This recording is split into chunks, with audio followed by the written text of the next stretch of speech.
आज देखिए Joseph Prince के साथ। रोमियो 5:19। और किसी तरह अभी भी विश्वासी उन्हें याद दिलाना पड़ता है हर बार जब वो उपदेश सुनते हैं आज्ञाकारिता पर या उन सब पर। हमारी नई आज्ञाकारिता है जो कहलाती है विश्वास की आज्ञाकारिता नए नियम में, और ये बहुत कम सिखाई जाती है। सत्य की आज्ञा मानने या विश्वास की आज्ञाकारिता, या तुम्हारी आज्ञाकारिता कहाँ है? वो आज्ञाकारिता सत्य की आज्ञा मानते हुए आपने वो आज्ञा मानी होगी। नए नियम में आज्ञाकारिता क्या है? यह है धार्मिक विश्वास। विश्वास की आज्ञाकारिता है धर्मी विश्वास। जब आप धर्मी विश्वास करते हैं आप धर्मी जीवन जीते हैं। मुझे अच्छी आमीन मिल सकती है? तो हम देखते हैं रोमियो 5:19 की ओर। यहां लिखा है, क्योंकि जैसा एक मनुष्य की आज्ञा न मानने से, कहो एक मनुष्य की आज्ञा न मानने से। वो कौन है? नहीं, आपकी सास नहीं है। ओके, एक मनुष्य की आज्ञा न मानने से, किसकी अवज्ञा से? आदम की। बहुत लोग पापी ठहरे। और साथ ही एक मनुष्य की आज्ञा मानने से, एक मनुष्य की आज्ञा मानने से, सिर्फ एक की आज्ञाकारिता से हम में से बहुत से लोग धर्मी ठहरेंगे। ठीक है, अब प्रश्न ये है, आप धर्मी क्यों हैं? एक मनुष्य की आज्ञाकारिता से। अब हम कहते हैं कि यीशु, हां, पर पूरी तरह स्पेसिफिक रहें। यीशु के बारे में क्या? उनकी आज्ञा मानने की वजह से। असल में अगर आप ध्यान से देखें रोमियो 5 को, यह उसका हवाला देता है जिसने आज्ञा मानी क्रूस पर। और प्रभु ने कुछ इस तरह से ठहराया कि एक मनुष्य की आज्ञा मानने से हम सब धर्मी ठहराए गए।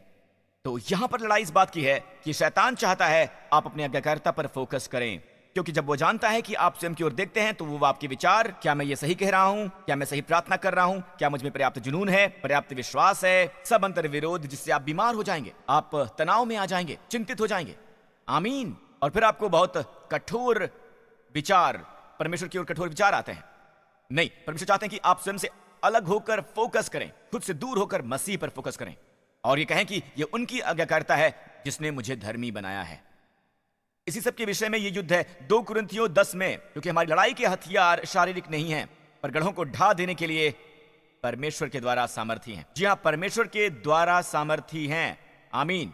अब हम कैसे उन गढ़ों को ढाएं जो शैतान ने लोगों के जीवनों के गिर्द बनाए हैं? हम कैसे उन गढ़ों को ढाएं? बहुवचन गढ़। तो हम कल्पनाओं को और हर ऊंची बात को जो परमेश्वर की पहचान के विरोध में उठती है खंडन करते हैं, और हर एक भावना को कैद करके मसीह का आज्ञाकारी बना देते हैं। अब अंतिम भाग देखते हैं, जिस तरह से हम उस शत्रु से बात करते हैं। ओके, वो ये समझना है कि मुख्य उद्देश्य शत्रु का होता है जो भाइयों पर दोष लगाता है, उसका उद्देश्य है कि वो आपकी ओर इशारा करे। आपका युद्ध इसके लिए आपका शस्त्र है कि आप स्वयं को यीशु की तरफ इंगित करें। अपने से दूर देखते हुए यीशु की तरफ देखिए। यह है आपका जवाब। तो यह पूरा युद्ध आपकी आज्ञाकारिता के बारे में पर्याप्त नहीं है, पर यह उसकी आज्ञाकारिता थी जिसने मुझे धर्मी बनाया। मैं इसे एक कदम और नजदीक लाना चाहता हूं कि आज प्रभु हमारे लिए किस बात पर जोर देना चाह रहे हैं। वो चाहते हैं कि आप कई बार ये देखें। असल में मैं कहने वाला था कि हम में से ज्यादातर हर कोई ऐसे दौर से गुजरता है जहां उस उपदेश पर निर्भर करना जिसे हम सुनते हैं, वैसी चीजें कर सकते हैं जिस समय आप प्रार्थना करते हैं, ओ मेरे विचार भटक रहे हैं, मेरे विचारों के भटकने का कारण काश मुझे भटकते विचार ना आते, काश कि मेरी प्रार्थनाओं में और श्रद्धा होती, या शायद आप कहें काश मुझ में और विश्वास होता। मेरी कामना है कि काश मैं पास्टर लॉरेंस की तरह प्रार्थना कर सकता, काश कि मुझ में प्रभु के लिए और जुनून होता, और तब मैं ये जानता कि मेरी प्रार्थनाएं सुनी जाएंगी। किसी तरह हम अभी भी इसका शिकार होते हैं। हम स्वयं में संपूर्ण होना चाहते हैं, ना कि उनमें संपूर्ण होना। हम ऐसा नहीं चाहते हैं। ये सब बातें दिखाती हैं कि हम कोशिश कर रहे हैं कि हम स्वयं में संपूर्णता हासिल करें, जबकि परमेश्वर कहते हैं कि आप उनमें संपूर्ण हैं। अपने से दूर देखते हुए, बस ये जानते हुए कि आप उनमें संपूर्ण हैं। तो हम कोशिश कर रहे हैं, इन सभी बातों में हम कह रहे हैं, यदि मेरे जीवन में ये और अधिक होता, अगर मुझे ज्यादा मिला होता, अगर मैं ज्यादा जानता, तो आप कोशिश कर रहे हैं स्वयं में कुछ धार्मिकता ढूंढने की, जबकि प्रभु कहते हैं कि आप में उन्हें यह मिल चुका है कि आपकी धार्मिकता कौन है। पौलुस ने यह सीखा फिलिपियों में। इन्हें फिलिपियो दिखाइए। पौलुस कहता है कि और उसमें मैं पाया जाऊं, स्वयं में ना पाया जाऊं। अपने से दूर देखिए। शैतान आपको इशारा कर रहा है आपकी ओर, और कई बार कुछ लोग भी ऐसा ही करते हैं, इसलिए आप जानते हैं कि उनका इस्तेमाल कौन करता है। जब वो आपकी ओर इशारा करते हैं, ऑलराइट, तो आप जानते हैं कि शैतान कर रहा है। मैं आपको ये बता दूं कि एक आपूर्ति है जिसे आपको समझने की आवश्यकता है, और शैतान ऐसा नहीं चाहता। बाइबल कहती है हमारा एक महायाजक है। हां, हम धर्मी बनाए गए हैं यीशु के लहू के द्वारा, जी हाँ, हम धर्मी बनाए गए हैं यीशु के लहू के द्वारा, पर तब भी यहां तक कि आज भी हम संपूर्ण नहीं हैं और उसमें पाया जाऊं, न कि अपने उस धार्मिकता के कारण जो व्यवस्था से है, वरन उस धार्मिकता के कारण जो मसीह पर विश्वास करने के कारण है, जो परमेश्वर की ओर से विश्वास करने पर मिलती है। एक बार आप जान लें तो अगला वचन हो सकता है, और मैं आपको उसके मृत्युंजय की सामर्थ्य को जानूं ताकि आप उसे जान सकें। इसलिए हुआ कि कलीसिया में ये सिखाया नहीं गया। यहां पर देखिए, हमारे लिए जो ये जानते हैं, हम स्वयं में ढूंढने की कोशिश कर रहे हैं थोड़ी धार्मिकता, ताकि परमेश्वर हमें आशीष दे सकें और हमारी प्रार्थना को सुन सकें। नहीं, प्रभु कहते हैं कि आपको उनमें पाया जाना है, तो उनमें और स्वयं में आप अभी भी संपूर्ण नहीं है। क्या आप सुन रहे हैं? देखिए, हमारा महायाजक है, बाइबल में लिखा है इब्रानियों 9 में, क्योंकि मसीह ने उस हाथ के बनाए हुए पवित्र स्थान में, जो सच्चे पवित्र स्थान का नमूना है, प्रवेश नहीं किया उस सामग्री से जैसे मूसा वाचा का संदूक, पर स्वर्ग में ही प्रवेश किया, ताकि हमारे लिए अब परमेश्वर के सामने दिखाई दे, ताकि हमारे लिए अब परमेश्वर के सामने दिखाई दे कि ये हमारे लिए, वो वहां क्यों है? हमारे लिए। महायाजक एक भविष्यवक्ता नहीं है। वो इस तरह नहीं आता कि जैसे उसके पीछे परमेश्वर है, ये परमेश्वर का सिंहासन है और मैं आपके सामने इस तरह से आता हूं और मेरे पास परमेश्वर की आवाज है, वो एक भविष्यवक्ता होता। आमीन। कई बार एक भविष्यवाणी संबंधित प्रचार चल रहा होता है, ठीक है, क्योंकि मैं परमेश्वर की तरफ से बोल रहा हूं। मैं हमेशा परमेश्वर से प्रार्थना करता हूं कि मुझे बोलने दो परमेश्वर की देववाणी के रूप में। आमीन। तो आप प्रभु के लिए बात कर रहे हैं। वो एक याजक नहीं होता। याजक इस तरह लोगों का प्रतिनिधित्व करता है, लोग मेरे पीछे हैं परमेश्वर के सामने। आमीन। और प्रभु लोगों की ओर नहीं दिख रहे हैं, उस संदर्भ की ओर दिख रहे हैं कि महायाजक कितना अच्छा है। इसलिए महायाजक के सभी वस्त्र, मेरे महायाजक प्लीज, महायाजक के सभी वस्त्रों का एक उद्देश्य होता है। इज़राइल के महायाजक का लौटना, यह था हमारे अंक 7 में। आप अभी छिलक रहे हैं भाई, काफी अरसा हो गया है। तो महायाजक आप यहां जो भी बाहर देखते हैं, मेरे पास उन सब पर जाने के लिए समय नहीं है, मेरे पास उपदेशों की श्रृंखला है, आप ये जानते हैं। पर आज जो बाहरी रूप है, कल्पना मत कीजिए कि ये सब यीशु पहने होंगे, ये सब बाहरी हैं। हमारे प्रभु यीशु का आंतरिक रूप क्या है, ये बाहरी रूप से हमें दिखाना है कि असलियत क्या है, क्योंकि ये बस एक परछाई है। आमीन। निर्गमन 28 की ओर देखिए, यहां लिखा है, फिर चोखे सोने का एक टीका बनवाना और जैसे छापे में वैसे ही उसमें ये अक्षर खोदे जाएं, अर्थात यहोवा के लिए पवित्र। तो इब्री में दाएं से बाएं पढ़ते हुए यहां लिखा है यहोवा के लिए पवित्र, यहां लिखा है कादोश ला आदोनाय। असल में यह है याहवे, पर क्योंकि इब्री लोग ये नाम याहवे इस्तेमाल नहीं करते हैं, वो कहते हैं आदोनाय। तो कादोश ला याहवे का मतलब है यहोवा के लिए पवित्र। दूसरे शब्दों में, यीशु का धर्मी मन आज प्रभु के लिए पवित्र है। कहिए आमीन। जब आप किसी की ओर देखते हैं तो आप उनके माथे की ओर देखते हैं, उनके चेहरे की ओर देखते हैं, राइट? उनका माथा बहुत ही प्रमुख होता है, और जो आप यीशु में देखते हैं वो है प्रभु के लिए पवित्र। आमीन। और ये सब होता है पिता के लिए हमारा प्रतिनिधित्व करते हुए। ये मत भूलिए कि वो हमारे लिए वहां पर हैं, वो वहां परमेश्वर के लिए बिल्कुल नहीं है। मैं कहना चाहूंगा अंततः ये परमेश्वर के लिए ही है, पर हमारे लिए वो वहां है।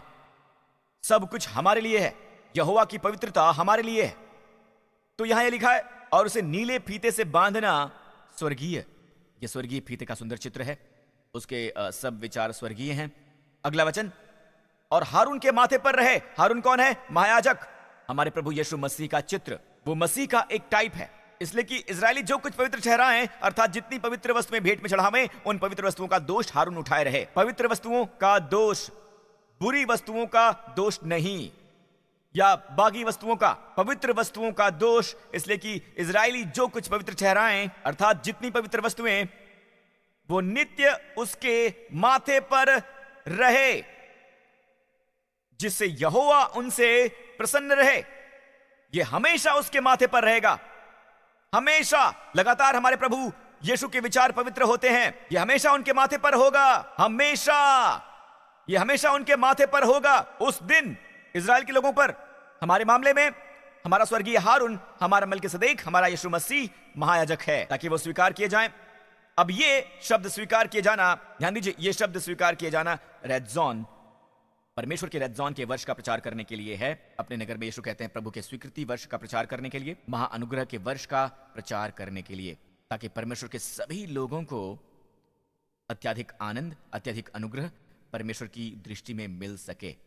अब ये देखिए, इसलिए कि इज़राइल जो कुछ पवित्र ठहराए, अर्थात जितनी पवित्र वस्तु में भेंट में चढ़ावे, उनका दोष हारून उठाए। क्या आप जानते हैं कि आपकी प्रार्थनाओं में दोष होता है? आपकी सभी भक्ति में पाप होता है। ये महायाजक बिल्कुल नहीं है जो आपकी बुरी चीजों का दोष उठाए हुए है। ये वो महायाजक है जो आपके पवित्र चीजों का दोष उठाए हुए है। दूसरे शब्दों में, जब आप परमेश्वर के सामने आते हैं और आप प्रार्थना करते हैं, आपके विचार भटकते हैं वगैरह वगैरह, आप जानते हैं आपकी प्रार्थनाएं पवित्र नहीं है, हमारी भक्ति शुद्ध नहीं है। ये हमेशा आत्मा और सच्चाई में नहीं होती है ना? खैर, कोई बात नहीं। हमारा सर्वोत्तम उपहार भी स्वार्थी उद्देश्यों से दागदार हो सकता है। मैं आपको देता हूं और एक दिन आप ये जान जाएंगे कि मैं कितना अच्छा दोस्त हूं आपका। या मैं आपको इसलिए देता हूं क्योंकि आपने मेरी बेटी को कुछ दिया था, मेरी बेटी को कुछ दिया था। मैं आपको देता हूं क्योंकि मैं किसी बात से आपकी सोच बदलना चाहता हूं। इसे कहते हैं रिश्वत। पर फिर भी ये उपहार है, तो आप वजह बता नहीं सकते हैं, है ना? पर यह कहना उचित होगा, बाइबल में लिखा है कि हमारे सर्वोत्तम उपहारों में, हमारे अपवित्र उपहारों में नहीं, हमारे सर्वोत्तम कहने में, हमारे बेहतर कार्यों में और उन सब में हमेशा पाप होता है। अब ये करता यह है कि मुझे प्रोत्साहित करता है, क्योंकि जब मैं पढ़ता हूं कि महायाजक आपका और मेरा प्रतिनिधित्व करता है, और क्योंकि उसके विचार हमेशा पवित्र होते हैं, परमेश्वर आपके विचारों को नहीं देखते हैं आपका न्याय करने के लिए, आपके उपहारों की ओर नहीं देखते हैं जो संपूर्ण नहीं है, आपकी ओर देखते हैं और कहते हैं कि तुम्हारे उपहार संपूर्ण हैं, तुम्हारी प्रार्थनाएं संपूर्ण हैं। जब आप ये जानेंगे तो उसका रहस्य भी जान लेंगे जो यीशु ने अपरू में कहा था, जब वो ये कहते हैं कि अभी तक तुमने मेरे नाम पर कुछ नहीं मांगा, मांगो तुम्हें दिया जाएगा, तुम्हारा आनंद पूरा हो। अब रुकिए एक मिनट। यीशु ने बहुत पहले शिष्यों को सिखाया था, कुछ साल पहले उन्होंने इस प्रार्थना में उन्हें सिखाया था, जो है प्रभु की प्रार्थना, हे हमारे पिता जो तू स्वर्ग में है, तेरा नाम पवित्र माना जाए, तेरा राज्य आए। अब किसी भी तरह मुझे गलत मत समझिएगा, उस प्रार्थना को करना जारी रखें। मैं भी ये प्रार्थना करता हूँ, ओके? पर जो मैं कह रहा हूँ वो ये है, ये प्रार्थना यीशु के नाम पर नहीं मांगी जा रही है। इसे कहते हैं राज्य की प्रार्थना। यीशु ने असल में शिष्यों से कहा जो प्रार्थना करते रहते हैं, क्योंकि उन्होंने उनसे पूछा था कि वो उन्हें सिखाएं कि प्रार्थना कैसे करें, और उन्होंने सिखाया कि इस तरह करें कि हे हमारे पिता जो तू स्वर्ग में है। ये अपरूम से बहुत पहले की बात है, अपरूम एक दिन पहले की बात है, जब वो क्रूस पर चढ़ाए गए। उन्होंने अपरूम में कहा। अपरूम का क्या मतलब है? कलीसिया की शिक्षा। अब तक वो तैयार नहीं हुए क्योंकि वो यहूदियों को उपदेश दे रहे हैं, मैं इजराइल के घराने की खोई हुई भेड़ों के लिए भेजा गया हूं।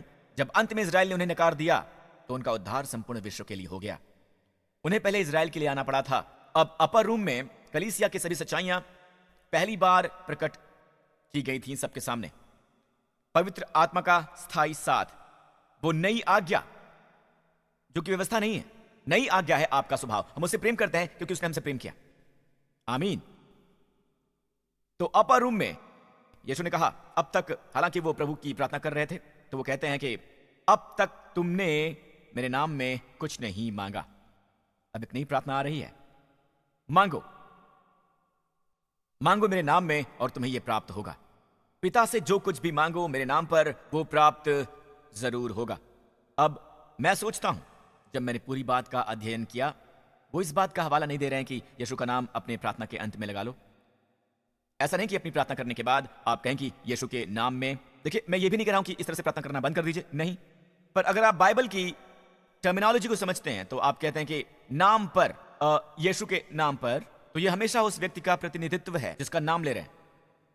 जब तुम मेरे नाम पर मांगोगे तो आपको परमेश्वर से थोड़ी दूरी महसूस होगी। आप मसीह से अपना स्थान नहीं जानते हो तो आपके बीच में दूरी महसूस होगी, और फिर अंत में यीशु के नाम पर। इसका मतलब ये नहीं कि आपकी प्रार्थनाएं सुनी जाएंगी। असल में पूरे एपिसोड में जब आप प्रभु के आगे आते हैं, आप सच्चाई में नहीं आते हैं। आप ऐसे आते हैं जैसे परमेश्वर बहुत दूर है, आप बहुत दूर हैं। और जब आप प्रार्थना करते हैं, आप विश्वास करते हैं आप करीब जा रहे हैं, आप करीब जा रहे हैं, जबकि प्रभु कहते हैं कि आप संपूर्ण हैं। जब आप प्रार्थना करते हैं तो आपको जानना चाहिए कि आप मेरे करीब हैं। आप प्रार्थना कर रहे हैं अपना प्रभाव मुझ पर इस्तेमाल करने के लिए, और मुझे पसंद है। प्रभु कहते हैं तुम मेरी संतान हो। आपको वहां से शुरू करना चाहिए। संसार कहता है कि आप संपूर्ण नहीं हैं, इन्हीं दिनों आप संपूर्ण हो जाएंगे। आमीन। क्या आप सुन रहे हैं? संपूर्णता एक यात्रा नहीं है, हम शुरुआत कर रहे हैं। ये स्टार्टिंग पॉइंट है एक विश्वासी के लिए। हम संपूर्ण शुरुआत करते हैं, हम चलते हैं अपनी संपूर्णता के साथ। जब हम जानते हैं कि हम संपूर्ण हैं तो हम इस पर चलते हैं। ओके, अब आपकी प्रार्थना ये संपूर्ण नहीं होती है, पर एक बार आप सच्चाई जान लें कि प्रभु आपकी प्रार्थनाओं की असंपूर्णता की ओर नहीं देखते। श्रद्धा की कमी, विश्वास की कमी, विश्वसनीयता की कमी, वो इनकी ओर बिल्कुल नहीं देखते हैं। आपकी प्रार्थनाएं परमेश्वर को जाती हैं। इसका मतलब है कि उनके द्वारा हम स्तुति की बलि पेश करते हैं। परमेश्वर की भक्ति भी वैसी होती है जो कि अशुद्ध हो, ये दागदार होती है पाप द्वारा, लेकिन परमेश्वर इसे देखते नहीं है क्योंकि हमारा महायाजक वहां पर है। परमेश्वर महायाजक को देखते हैं और महायाजक वो सब चीजें शुद्ध करता है जिसकी हमने प्रार्थना की है। पुराने नियम में जब हम होम बलि चढ़ाते थे, सबसे बड़ी बलि वही है, सबसे बड़ी बलि है होम बलि। और होम बलि के 3 ग्रेड्स हैं। ऑलराइट, आपके पास है बैल, आपके पास है मेमना, और एक गरीब के लिए सबसे छोटा है, या तो ये एक कबूतर है या फिर एक कबूतरी। और महायाजक आप अपना स्थान ग्रहण करिए सबसे शास्त्र वचन के अनुसार। ओके, तो कबूतर के बलि की ओर देखिए जो सबसे छोटी होती है, सबसे छोटी यहां लिखा है लेवी व्यवस्था में, और वो उसका ओझर मल सहित निकाल कर वेदी की पूरब की ओर राख डालने के स्थान पर फेंक दे। देखिए, जब आप मूसा के वाचा के तंबू में दाखिल होते हैं पूर्वी भाग से, तो ये सूर्योदय की जगह है। सबसे पहली चीज जो आप देखते हैं वो है राख। सबसे पहली चीज जब सूर्योदय होता है, प्रभु चाहते हैं कि आप देखें, सबसे पहली चीज वो ये है कि आप याद रखें कि आपके पाप राख हो चुके हैं। ये पूरा हुआ कार्य है। आमीन।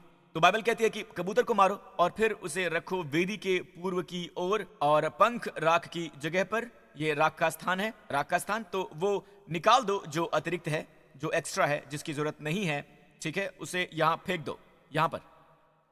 क्या आश्चर्य नहीं कि उन्होंने परमेश्वर को कुछ चढ़ाया और फिर वो कहते हैं कि कुछ भाग नहीं चाहिए, कुछ भाग अतिरिक्त है, जैसे कि पंख। और वो कहते हैं, और वो उसको पंखों के बीच से फाड़े पर अलग अलग न करे, तब याजक उसको वेदी पर उस लकड़ी के ऊपर रखकर जो आग पर होगी जलाए। ये देखिए, वो होम बलि और यहोवा के लिए सुखदायक सुगंध वाला हवन ठहरे। अगर आप पढ़ें ये सभी 3 ग्रेड्स, चाहे बैल हो या सबसे छोटा कबूतर या कबूतरी हो, फिर भी ये परमेश्वर के लिए सुखदाई सुगंध है, सुखदाई। कोई भी चीज जो हमारे प्रभु यीशु मसीह की बात करती है, चाहे आपका प्रकाश बहुत छोटा भी हो, ये फिर भी सुखदाई सुगंध है। क्योंकि आप जानते हैं क्यों? मसीह आपकी भक्ति में है, मसीह आपकी सर्विस में है, मसीह आपकी स्तुति में है, मसीह आपके कार्यों में है। आमीन। ये परमेश्वर की तरफ जाता है सुखदाई सुगंध के रूप में। ओके, तो जब मैं प्रार्थना करता हूं, चलिए कहते हैं कि मैं चाह रहा था लंबे अरसे से विवाह करना, तो मैं प्रार्थना करता हूं, ठीक है, समय गुजर रहा है, अब मैं 50 साल का हो चुका हूं, अब तक अविवाहित हूं, तो प्रभु चाहते हैं कि मैं विवाहित हो जाऊं क्योंकि मुझ में ब्रह्मचर्य का वरदान नहीं है। पर फिर मैंने बहुत सारी किताबें पढ़ी हैं। ओके, मैंने पढ़ा है कि प्रभु का एक महान व्यक्ति कहता है कि आपको स्पेसिफिक होना है जब आप प्रार्थना करें। आप क्या चाहते हैं? एक कोकेशन, आपको चाइनीज चाहिए, एशियन चाहते हैं, क्या चाहते हैं आप? स्पेसिफिक हो जाइए। और क्या चाहते हैं आप? कि वो म्यूजिशियन हो तो किस तरह का म्यूजिक बजाता हो? नहीं, मैं मजाक नहीं कर रहा हूं। एक किताब है जो आपको बताती है। आपको स्पेसिफिक होना पड़ेगा। जितना स्पेसिफिक आप होंगे उतना ज्यादा आपका विश्वास काम करेगा। पर सचमुच मैं ये नहीं जानता कि मुझे क्या चाहिए, और क्या प्रभु भी ये नहीं जानते हैं कि मैं क्या चाहता हूं? असल में जो चीजें मैं आज चाहता हूं, जरूरी नहीं कि वो चीज मैं 10 साल बाद भी चाहूंगा। मैं ये नहीं कह सकता हूं कि मुझे ये नहीं चाहिए और मुझे मेरा रिफंड चाहिए। यहां कोई रिफंड वाली चीज नहीं है। ओके, तो मैं थोड़ा कंफ्यूज हूं। फिर वो किसी और व्यक्ति को कहते हुए सुनते हैं कि परमेश्वर पर भरोसा रखो, परमेश्वर आपके हित में कार्य करते हैं। जब आप कहते हैं मुझे कोई दीजिए प्रभु, वो ये नहीं कहते हैं कि लो ये व्यक्ति ले लो, इसे कोई भी नहीं चाहता। ऑलराइट, वो ऐसा नहीं करेंगे। आपको पिता के हृदय पर विश्वास करना होगा। वो आपको उससे कहीं अधिक प्रेम करते हैं जितना आप खुद से करते हैं। ओके, और परमेश्वर आपको सर्वोत्तम देते हैं जो ये चुनाव उन पर छोड़ते हैं। फिर ये विरोधाभास उत्पन्न करता है स्पेसिफिक प्रार्थना के प्रति। परमेश्वर पर विश्वास रखो। मैं जानता हूं आप कहेंगे पास्टर बोलियो में प्रार्थना करो, पर आपको उसे समझाना भी तो है। ओके, तो आप क्या करते हैं? दोनों तरह से, आप इस तरह से करें या फिर आप उस तरह से करें, इसका कोई फर्क नहीं पड़ता। आप स्पेसिफिक नहीं है, बस प्रार्थना करें और अंत में कहें पिता यीशु के नाम पर, ये फिर भी यीशु के पास जाती है। अब मेरे नाम पर प्रार्थना करना ये है, रुकिए और जानिए। आप जानते हैं ये शब्द जिनसे आप प्रार्थना करते हैं वो ऐसे हैं जैसे यीशु प्रार्थना कर रहे हैं। वो है प्रार्थना करना और मेरे नाम पर मांगना। हाँ, और अंत में यीशु का नाम लगा देना, इससे कोई समस्या नहीं है। ऑलराइट, पर किसी भी और चीज से ज्यादा मेरे नाम पर का मतलब है आप जानते हैं कि वो आपका प्रतिनिधित्व कर रहे हैं, जैसे वही प्रार्थना कर रहे हैं। ये अंतरात्मा में रखिए कि पिता का पुत्र, और आप पुत्र हैं। आपकी प्रार्थनाएं संपूर्ण नहीं है, पर असंपूर्ण प्रार्थनाएं उन पर जाती हैं एक कबूतर की तरह। ये महायाजक के पास जाती है। ये है हमारी प्रार्थना। ऑलराइट, उलझी हुई प्रार्थना। ओके, तो हमारी प्रार्थना की ओर देखता है। ओके, बहुत साल बीत गए, हमने ध्यान नहीं दिया। राइट, आपको अभी भी याद है क्या करना है? ओके, क्या करते हैं आप? ओके, यीशु के कहने की आवश्यकता नहीं कि क्या करें, ठीक है, क्योंकि वो जानते हैं कि क्या करना है। ऑलराइट, ओके, आप इसे निकालें, आप इसे फेंक दें। अब वो उसे हटा देते हैं जो कि अतिरिक्त है, वो उसे हटा देते हैं जो गैर जरूरी है। क्या आप मुझे समझ पा रहे हैं? वो उसे हटाते हैं जिसकी जरूरत नहीं है। ऑलराइट, और फिर ना केवल वो, बाइबल कहती है वो अपनी सुगंध उसमें जोड़ते हैं। भाई प्रार्थना में अपनी सुखदाई सुगंध को जोड़ते हैं। नए नियम में आपके उपहार पिता के लिए सुखदाई सुगंध है, ठीक है। वो अपनी सुंदरता उसमें जोड़ते हैं, अपनी सुंदरता, और वो अपना रैज़न उसमें जोड़ते हैं, अनुग्रह, वो अपनी सुगंध उसमें जोड़ते हैं, और फिर पिता की ओर मुड़ते हैं। अब मैं पिता बनूंगा, वो पिता की ओर मुड़ते हैं और एक संपूर्ण प्रार्थना देते हैं। स्वर्गदूतों, जाओ, जवाब लाओ, उपहार लाओ, लेकर आओ और आगे भेजो। यही परमेश्वर करते हैं, और ये धीरे धीरे नहीं होता है। ये धीरे इसलिए होता है क्योंकि हम सभी धीमे हैं। ओके, तो मैं इसे आपके लिए बस रोके हुए हूं कि यही मतलब है इसका। हम स्तुति की बलि चढ़ाते हैं, ये हमेशा आपके द्वारा है, उनमें आपके द्वारा। आमीन। और आपको जानने की आवश्यकता है कि आप अपने हृदय से प्रार्थना कर सकते हैं, अपने दिल से प्रार्थना करें। आपकी प्रार्थनाएं संपूर्ण नहीं है, इसके बारे में चिंता मत करें, बस ये देखें तो प्रभु स्वीकार करते हैं। बस बात यह कि आ जाओ, बस भक्ति करो, बस सेवा करो, इसमें शामिल हो जाओ पूरी तरह से। जब विचार आता है तो सीधे ही इस वचन का सोचिए कि आपका महायाजक क्या कर रहा है। आमीन। हर चीज पिता के आगे स्वीकार्य है। मुझे अच्छी मिल सकती है। धन्यवाद पिता। अगर आप वो व्यक्ति हैं जो कहते हैं कि पास्टर प्रिंस, मेरे ख्याल से मैं नहीं कह सकता कि यीशु हमारे महायाजक हैं, कि यीशु मेरी धार्मिकता है।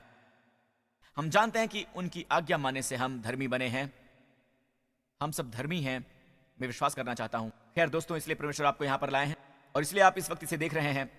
अपने हृदय से यह प्रार्थना कीजिए, मेरे बात कहिए, हे स्वर्गीय पिता, मुझसे प्रेम करने के लिए धन्यवाद।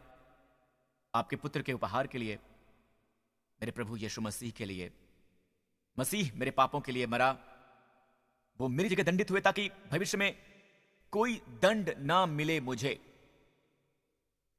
कभी नहीं, भविष्य में कभी नहीं। आपने उन्हें मुर्दों में से जिला दिया उस घोषणा के साथ कि मेरे सारे पाप हटा दिए गए हैं। यीशु मसीह मेरे प्रभु और उद्धार करता है, यीशु के नाम पर आमीन। अब आप परमेश्वर के संतान हैं, आप उद्धार पा चुके हैं, परमेश्वर आपके पिता हैं, आप मसीह में परमेश्वर की धार्मिकता हैं। ध्यान रहे आप क्या प्रार्थना करते हैं, क्योंकि आपकी प्रार्थनाएं आपको बहुत कुछ देती हैं। इसलिए मेरे साथ ये प्रार्थना कीजिए। आमीन। इस पूरे स्थान पर अपने हाथ उठाइए। इस सप्ताह परमेश्वर आपको आशीष दें, पिता अब्राहम की आशीष से, व्यवस्था विवरण 28 की आशीषों से, सोने की आशीष से, और प्रभु अपना मुख आप पर चमकाएं और इस पूरे सप्ताह आप पर अनुग्रह करते रहें। आप में से बहुत से रेड जोन का अनुभव करें, जो है परमेश्वर का अलौकिक अनुग्रह। आप जहां कहीं भी जाएं, जहां कहीं भी मुड़ें, अवसरों के दरवाजे आपके लिए हमेशा खुले रहें। हर चीज जिसे आप छुएं वो सफल हो जाए, यहां तक कि आपकी गलतियां भी। परमेश्वर अपना मुखमंडल आप पर चमकाएं और आपके प्रियजनों पर उतारें, आपको और आपके प्रियजनों को प्रदान करें अपना अद्भुत शालोम, अपनी शांति, प्रभु यीशु के नाम पर। और सब लोगों ने कहा, अब ध्यान दीजिए, एक बार आप ये सच्चाई जान लें तो बाहर जाएं और उनकी महिमा को जिएं। आमीन। प्रभु आपको आशीष दें।